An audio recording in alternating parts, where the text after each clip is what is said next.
Dito iti kapintasan nga negosyo. Naglalo na daka iti batog ti eskwela or asadig ti eskwela. Manumot iti nga baso ati may sa kasitoy sister. 500? Ay, capacity na? One? Manok capacity na. Mamin ano kag templa ti agmalam ti dito yung 5?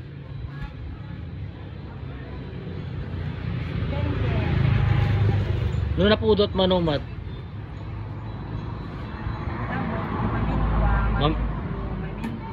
Oh, depende. Ngam no kasi nga kalami isnak lagin ato dito karami isnak ta.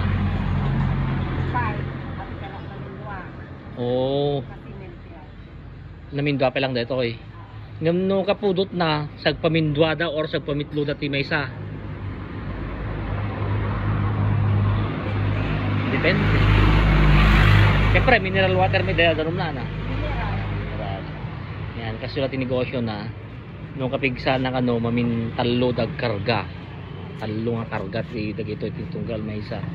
No kalamis na, depende, mamindwa daw minsan lang. Siyempre nalamis tiyempo. So, napintas natin nga negosyo kabsat. Kung nagitambayan, nagiti estudyante. Kapay pabusina.